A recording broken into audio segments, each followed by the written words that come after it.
ଶୁଖିଲା ଗଛ ଡାଳ ଭାଙ୍ଗି ପଡ଼ି ଜଣେ ମୃତ, ଦୁଇ ହାତ। କ୍ଷତିପୂରଣ ଛେଳିଗଡ଼ରୁ ରାମଗିରି ଓ ଉଦୟଗିରି ଅବରୋଧ। ଉଦୟଗିରି ଥାନା ପଦ୍ମପୁର ଗ୍ରାମର 2 ଜଣ ଏବଂ ପିଚୁ କାମ ପାଇଁ ଆସିବା ଶ୍ରମିକ ମିଶି ଏକ ବାଇକ୍ ଛେଳିଗଡ଼ ବଜାରକୁ ଯାଉଥିବା ରାମଗିରି ଛକରେ ଥିବା କାକପୋଇ ଗଛ ଦୀର୍ଘ ବର୍ଷ ଧରି ଥିବା ରାସ୍ତା ଶୁଖିଲା। ରବିବାର ସନ୍ଧ୍ୟା 6:30 ସାମାନ୍ୟ ପବନ ହେବାରୁ ସେହି ରାସ୍ତା ଦେଇ ଯାଉଥିବା ସମୟର ଗଛ ଶୁଖିଲା ଡାଳ ଭାଙ୍ଗି ପଡ଼ି ବାଇକ୍ ଚାଳକ ଉପରେ ପଡ଼ିଯିବା ଦ୍ୱାରା ପଦ୍ମପୁର ପୂର୍ଣ୍ଣଚନ୍ଦ୍ର ପାଇକ ଘଟଣାସ୍ଥଳରେ ମୃତ୍ୟୁବରଣ କରିଥିଲେ। ବାଇକ୍ ଥିବା ଅନ୍ୟ 2 ଜଣ ମଧ୍ୟରୁ ଜଣେ ଗୁରୁତର ଆହତ ହୋଇଥିବା ବେଳେ ଅନ୍ୟ ଜଣେ ସାମାନ୍ୟ ଆହତ ହୋଇଛନ୍ତି।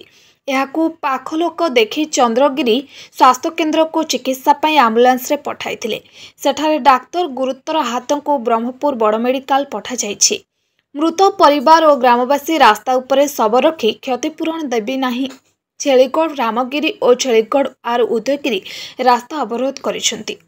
ଏହି ଖବର ପାଇ ଘଟଣାସ୍ଥଳକୁ ଉଦୟଗିରି ପୁଲିସ ପହଞ୍ଚି ଏହାର ତଦନ୍ତ କରିବା ସହ ରାସ୍ତା ଅବରୋଧ କରୁଥିବା ବ୍ୟକ୍ତି ବୁଝାସୁଝା କରିଥିଲେ।